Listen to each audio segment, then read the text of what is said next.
بسم الله الرحمن الرحيم. السلام عليكم ورحمة الله وبركاته.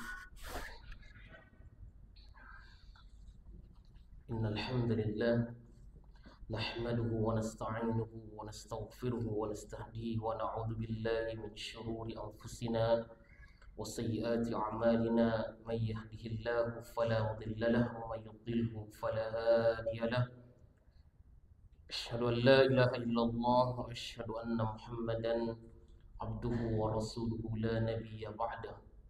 اللهم صل على محمد وعلى آله وأصحابه ومن تبعهم بإحسان إلى يوم الدين.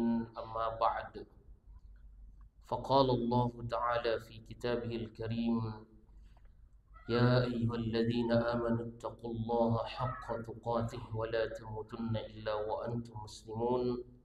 وقال نبينا محمد صلى الله عليه وسلم: من سلك طريقا يلتمس فيه علما سهل الله له به طريقا إلى الجنة.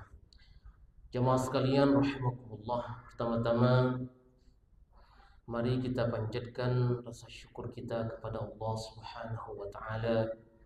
Alhamdulillah, pada malam hari ini kita bisa duduk kembali hadir di dalam majlis ilmu. Mudah-mudahan duduknya kita di sini Allah angkat derajat kita. Allah masukkan kita bersama-sama dengan Nabi kita Muhammad sallallahu alaihi wasallam di dalam surganya. Juga mari kita ucapkan salawat serta salam kepada Nabi kita Nabi Muhammad sallallahu alaihi wasallam. Jemaah sekalian rahimakumullah, kita akan membahas mengkaji kitab Al-Fawaid Al-Aqdiyah seputar masalah aqidah.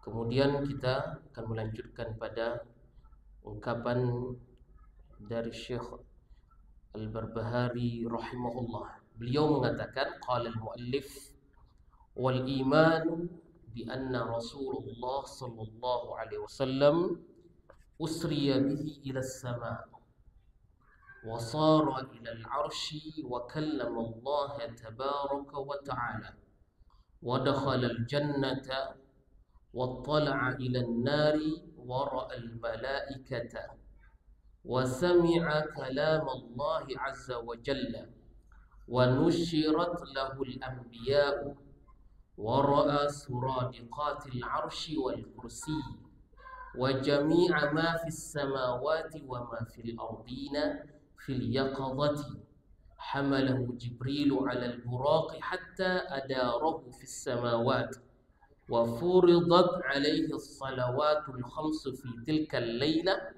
wa raja'a ila Makkah laylatahu wa dhalika qabla al-hijrah.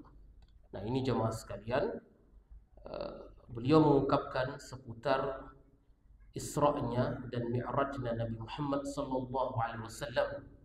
Kita beriman bahwasanya Rasulullah sallallahu alaihi wasallam diperjalankan dari Mekkah menuju Baitul Maqdis, kemudian beliau diangkat ke langit bersama Jibril alaihissalam yang membawanya. Wasara ila al-'arsy, kemudian dia sampai pada Arasy. Wa kallama Allah, dan berbicara kepada Allah Subhanahu wa taala, dan Allah menyampaikan kalamnya. Wa dakhalal jannah, setelah itu dia masuk ke dalam surga dan melihat orang-orang, kondisi orang-orang yang ada di surga.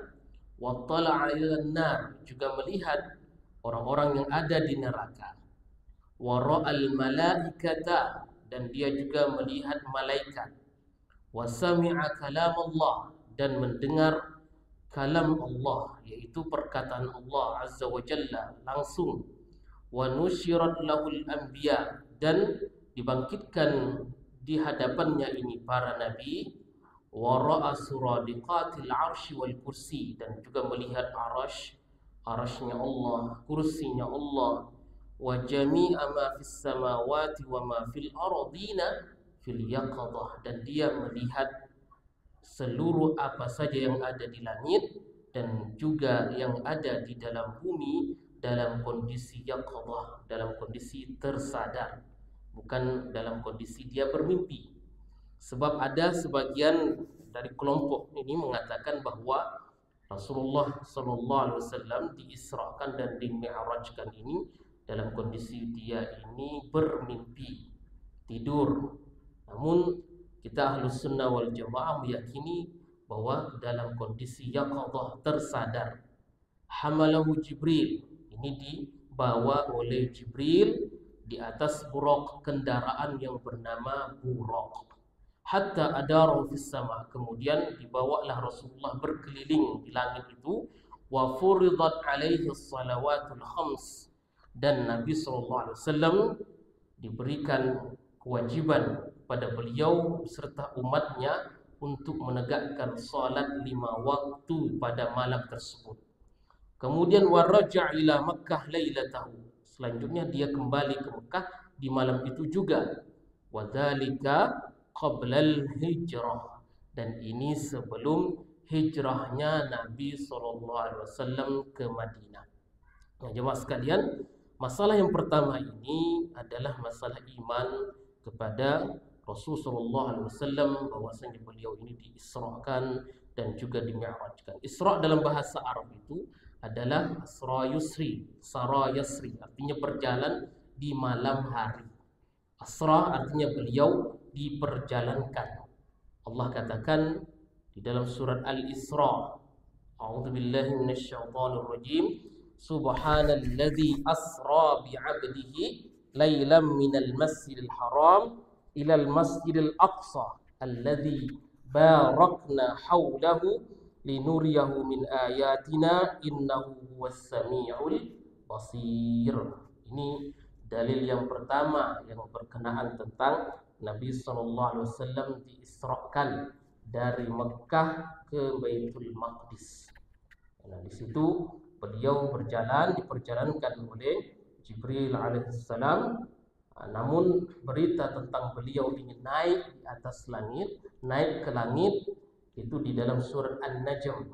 Wan najmi idza hawa ma dhalla sahibukum wa ma ghawa wa ma yantiqu 'anil hawa in huwa illa wahyu yuha. Nah, ini berbicara di situ Nabi SAW melihat Allah Subhanahu wa taala. Ma kadzabal fuadu ma ra'a afatumarunahu 'ala ma yara wa laqad ra'ahu nazlatan ukhra 'inda sidratil muntaha. Ini Nabi SAW berhadapan langsung dengan Allah Subhanahu wa taala. Nah, kemudian di situ menghasilkan berbagai pendapat di kalangan para ulama ini, juga di kalangan para sahabat, khilafnya.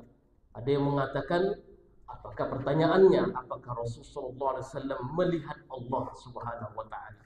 Pernahkah Nabi itu melihat Allah Subhanahu wa taala? Nah, kita tidak mengingkari bahwa setiap dari umat Islam nanti di akhirat itu akan melihat Allah. Nah, namun apakah manusia ini pernah melihat Allah Subhanahu wa taala ketika di dunia? Nabi Muhammad SAW pernah atau tidak?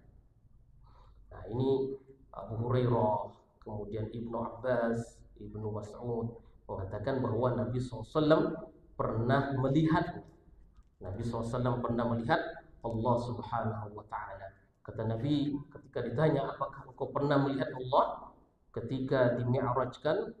Kata Rasulullah, ra'aitu nuran, katanya, saya melihat cahaya di situ. Nah, juga maka dzabal fuadu ma ra'a afatumarunahu 'ala ma yara. Melihatnya di sini dalam Al-Qur'an bukan arti melihat dengan matanya. Sebab Al-Qur'an mengatakan maka dzabal fuadu ma ra'a, bahwa hati ini, fuad ini tidak pernah berdusta terhadap apa yang telah dia lihatnya, yaitu melihatnya dengan hati. Di situ bukan melihat dengan mata. Tapi Aisyah radhiyallahu anha, ini Aisyah ini beliau seringkali mengkritik pendapat-pendapat para sahabat tersebut. Dia wanita yang cerdas yang dinikahi oleh Nabi. Sering ada kalau misalkan ada hadis yang bagi beliau ini tidak sesuai dengan, ya secara akal juga tidak sesuai, kemudian juga secara riwayatnya juga beliau kritisi, maka Aisyah akan terang-terangan dia mengatakan bahwa Suraqah, salah seorang tabi'in, bertanya kepada beliau, Aisyah, apakah Nabi pernah melihat Allah di masa hidupnya? Kata Aisyah, qaffat sya'ri ala ma qulta. Kata Aisyah, berdiri bulu romaku terhadap apa yang kau katakan itu. Barang siapa man haddatsaka anna an-nabiyya ra'a rabbahu faqad kadzab.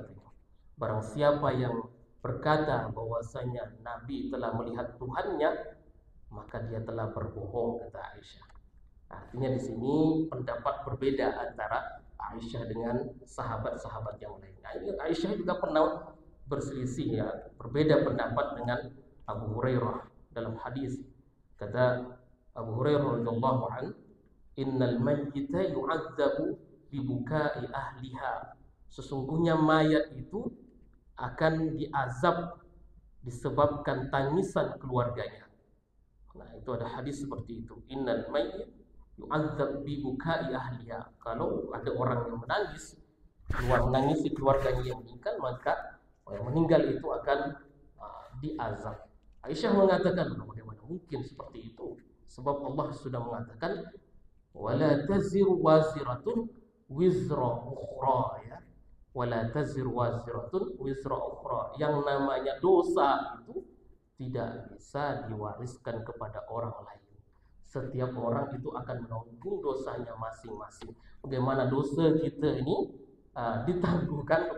diberikan kepada orang yang meninggal? Tidak bisa seperti itu.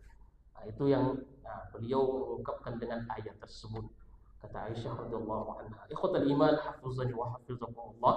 Sebagaimana kata Syekh Al-Barbahari yang mengatakan bahwa sungguhnya kita beriman kepada Nabi Muhammad SAW dan berita-berita terhadap Isra dan Mi'rajnya Rasulullah. Dan masalah Isra dan Mi'raj ini terjadi di bulan ini, meskipun ya juga ada khilafnya di kalangan sejarawan. Al-Imam An-Nawawi mengatakan bahwa di hari ke-27 di bulan Rajab. Ini masyhurnya itu di bulan Rajab. Ada yang mengatakan itu di bulan Ramadan, ada yang mengatakannya di bulan Syawal, tapi secara ittifaq mengatakan bahwa sebelum hijrahnya Nabi Muhammad sallallahu alaihi wasallam. Sebab sebelum hijrahnya Nabi ini kan bentuk tasliyah. Tasliyah itu apa? Tasliyah ini Nabi dihibur oleh Allah Subhanahu wa taala. Sebab rentetan-rentetan sebelumnya ini Nabi begitu banyak sekali cobaan-cobaannya.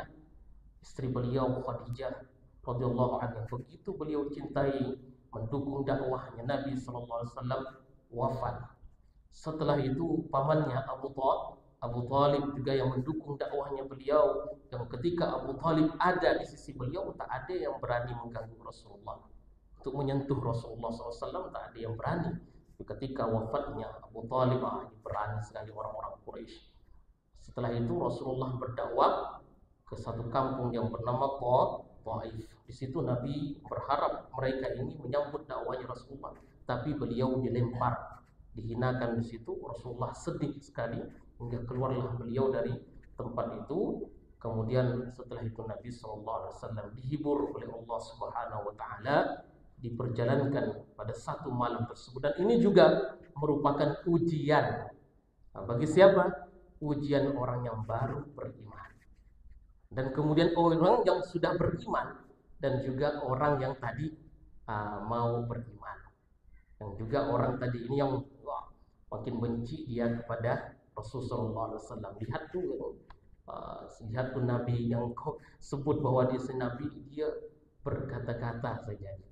Dia telah berbohong, berdusta. Termasuk mereka ini ya Abu Jahal. Nah, ada yang baru beriman. Ini tadi Rasulullah ngomong seperti itu, ini kembali dia menjadi, akhirnya dia tak mau jadi muslim. Ada yang masih lemah, tapi yang kuat ini adalah Rasulullah SAW. Di sampingnya itu adalah Abu Bakar As-Siddiq radhiyallahu anhu.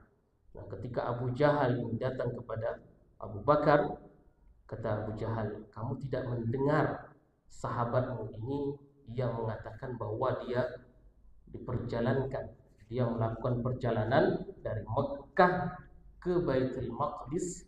Ini cuma itu jak Rasulullah cerita. Rasulullah belum menceritakan bahwasanya beliau ini naik ke langit. Hanya cerita jak perjalanan di dunia ini. Perjalanan beliau antara Mekah dan Baitul Maqdis itu. Tak diceritakan naik ke langit. Kalau naik ke langit lebih parah aja gitu kan. Bilang gila lah gitu kan. Mana ada manusia bisa nembus ke langit sana. Nah, ini jak cerita ini di luar akal manusia. Kata Abu Bakar As-Siddiq, apakah benar dia mengatakan? Iya, dia mengatakan benar.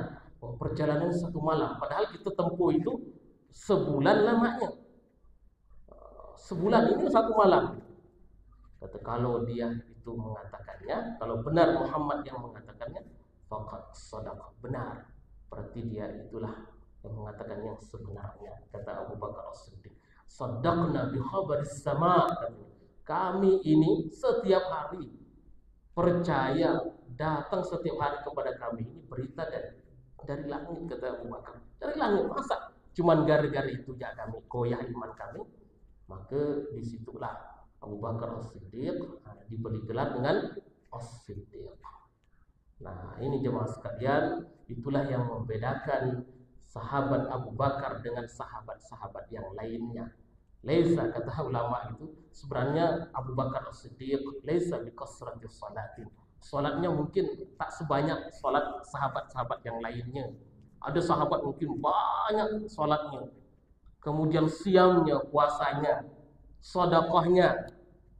Tapi yang membedakan Abu Bakar dengan yang lain itu mawaqara fi sadrihi, yaitu yang tertancap di dalam hatinya, keyakinan yang begitu kuat kepada Nabi Sallallahu Alaihi Wasallam. Nah, ketika Nabi menyampaikan, langsung segera dia lakukan itu. Ketika ada berita tentang ini, beliau langsung percaya dan kemudian beliau laksanakan. Nah, dia ini adalah orang yang selalu terdepan dalam kebaikan. Nah, dalam suatu ketika Rasulullah mengatakan, siapa di antara kalian ini yang berpuasa pada hari ini? Abu Bakar. Yang sudah berkunjung kepada orang yang sakit? Abu Bakar. Siapa yang di sini telah mengikuti datang ke pemakaman sahabatnya? Dia. Nah, siapa yang hari sudah bersedekah? Dia. Jadi dia yang paling terdepan, juga masuk Islamnya pertama. Nah, ini yang membedakan Abu Bakar As-Siddiq radhiyallahu anhu, sehingga beliau digelari As-Siddiq pada masalah tersebut. Nah, ketika Rasulullah SAW berada di tempat di langit tersebut, maka dia mendengar apa yang dikatakan Allah Subhanahu wa taala, juga diperlihatkan apa saja yang ada di dalam surga, dan kemudian juga orang-orang yang ada di dalam neraka. Kemudian Nabi SAW menjadi imam. Nabi bertemu dengan para nabi yang lainnya, Nabi Adam, Nabi Ibrahim, Nabi Nuh, Nabi Yunus, Nabi Musa. Nah, di situ paling terakhir itu beliau berjumpa dengan Nabi Musa alaihissalam sebelum dia berjumpa dengan Allah Subhanahu wa taala. Allah perintahkan Nabi untuk menegakkan salat. Perintah awalnya berapa? 50 kali dalam sehari. Ini kalau 50 kali, 5 kali, 5 waktu saja sulit kita untuk betul-betul menjaganya. Banyak antara kaum muslimin tak salat, ya. Zuhur di salat dia, asar ada aja bolong-bolong seperti itu. Apalagi yang 50 kali. Maka di situ turunnya Rasulullah SAW bertemu dengan Musa alaihissalam. Musa bertanya kepada Rasulullah SAW, apa yang diwajibkan kepadamu? Yaitu salat 50 kali. Minta kau keringanan. Bertemu lagi dia dengan Allah, minta keringanan. Diringankanlah pada akhirnya 5 kali. Ya, sehari dan ada di dalam 5 kali. 5 waktu dalam sehari semalam tersebut. Kemudian setelah itu waraja'a ila Makkah. Nabi SAW pulang ke Mekah di malamnya itu juga, dan Nabi SAW selanjutnya bertemu dengan sahabat-sahabatnya. Nah, masalah yang kedua ini, al-iman bi mu'jizatir rasul wa hiya ala qismain. Beriman terhadap mukjizatnya Rasul sallallahu alaihi wasallam ini terbagi menjadi 2. Yang pertama itu muaqqatah. Muaqqatah ini mukjizat yang terbatas pada waktunya itu saja. Setelah Rasulullah SAW wafat, mukjizat ini sudah tiada. Sebagaimana mukjizat Isra dan Mi'raj, mukjizat Nabi SAW membelah bulan, mukjizat yang lainnya, kecuali yang kedua ini adalah mukjizat khalidah baqiyah, yaitu Al-Qur'anul Karim. Nah, ini mukjizat yang kekal. Masalah yang ketiga ini, kana al-mi'raj wal isra' bi ruhihi wa jasadihi. Mi'rajnya Rasulullah dan Isra-nya ini dengan ruh serta jasadnya Rasulullah SAW. Qala As-Sa'di fi tafsir, Al-Imam As-Sa'di menafsirkan dalam ayat tadi itu, innal Isra'a bi ruhihi wa jasadihi ma'an.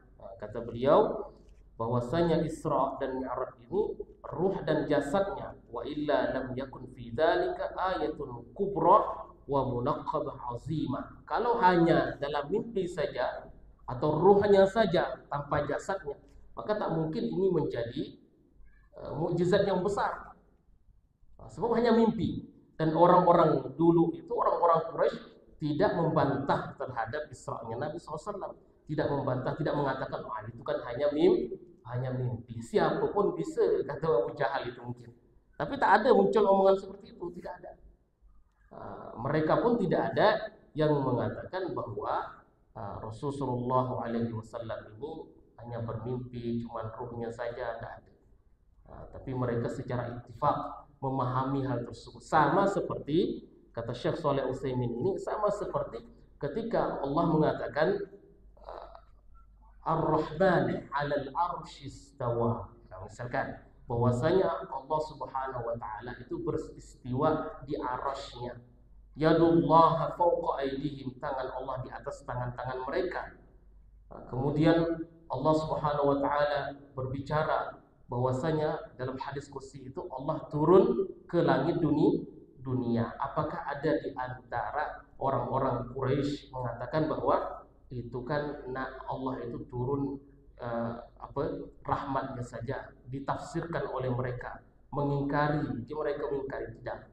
Tapi mereka tahu kalau itu ucapan dari perkataan dari bahasa Arab yang murni sekali, sehingga tak perlu lagi ditafsirkan, tak boleh lagi ditakwilkan. Masalah Isra Nabi SAW, ruhnya ke jasadnya ini baru muncul perbedaan pendapat ini ketika setelah orang Islam terpecah antara Khawarij, Syiah. Itu baru muncul takwil-takwil seperti itu. Tapi di zaman dulu itu tak ada muncul pertanyaan, aina Allah, di mana Allah misalnya. Allah fis sama. Itu tidak, mereka beriman seperti itu apa adanya. Tak ada yang mentafsirkan, mentakwilkan dengan yang lain-lain, tak ada. Mereka beriman. Begitu juga orang-orang jahiliyah, orang-orang kafir Quraisy itu meyakini sebagaimana Rasulullah Isra dengan ruh dan jasadnya. Ikhwatul iman, hafizani wa hafizakumullah. Qala Syekh Al-Utsaimin rahimahullah, wa lihadza lamma jaa wa haddatsa an-nas bil ghada ankaratu Quraisy. Nah, ketika berita ini sampai kepada orang-orang Quraisy, mereka mengingkarinya. Li'annaha tunakkiru ma la yumkin fi aqliha. Secara akal memang tak mungkin bisa terjadi. Rasulullah diperjalankan bisa melalui perjalanan itu selama 1 malam saja. Secara akal mereka tak bisa. Wa inkaru ma la yumkin fil aqli laysa khassan bi kuffar Quraisy.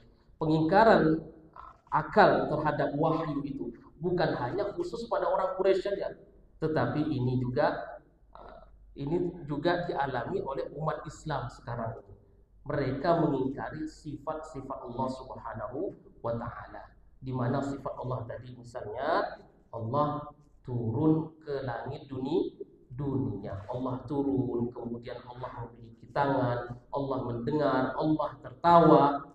Nah, siapa yang mengingkari sifat seperti ini? Ada sebagian umat Islam mengingkarinya. Al-Asy'ariyah dari mazhab tersebut, Al-Maturidiyah mengingkarinya. Nah, ini pengingkaran ini sama seperti pengingkaran orang Quraisy yang mengatakan tidak mungkinlah terjadi seperti itu. Secara akal tak mungkin bisa.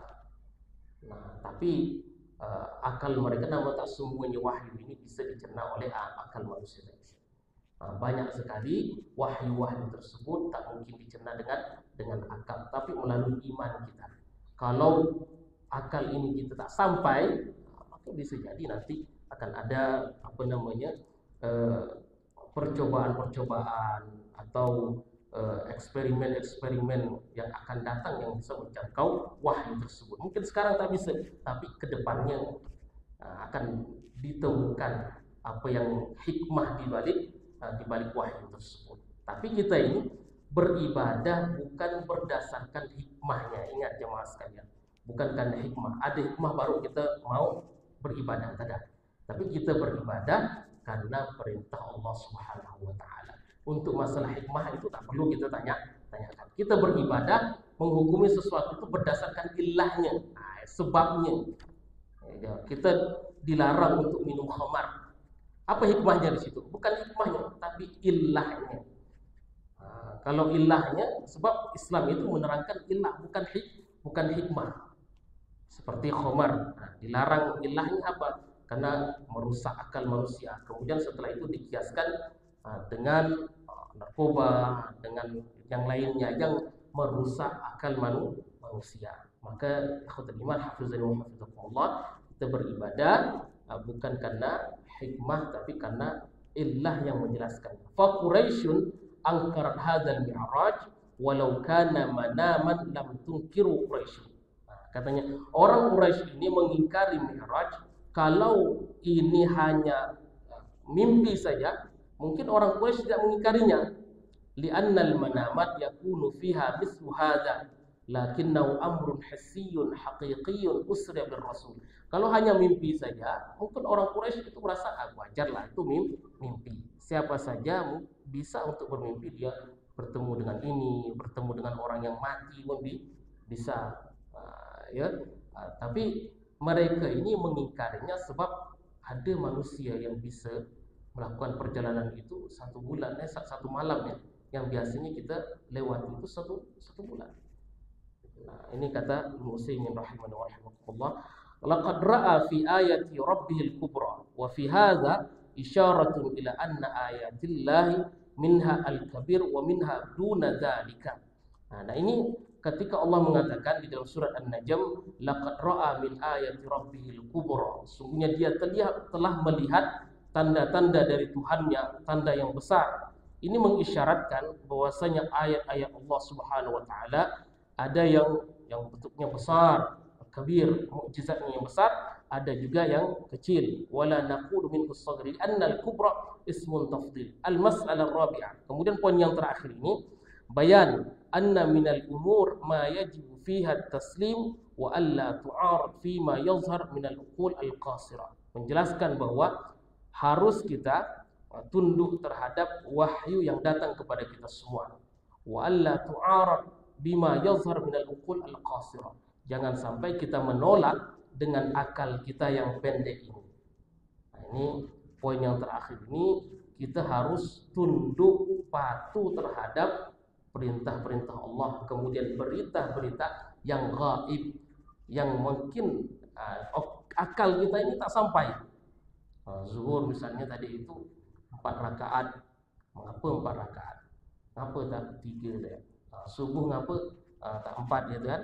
Kenapa harus 2? Nah, ini kan seluruhnya ini akal kita tak bisa mencernanya. Maka yang harus kita lakukan adalah tunduk kepada wahyu tersebut. Nah, kemudian kita serahkan kepada Allah Subhanahu wa taala, sam'an wa ta'atan. Sami'na, kita dengar dan kita taati. Falidzalika kadzdzabal musyrikuuna i'timadan ala uqulihim al-qasirah. Nah, itulah yang membedakan kita dengan orang-orang Quraisy, dengan orang-orang yang tidak beriman. Mereka mengandalkan akalnya yang pendek.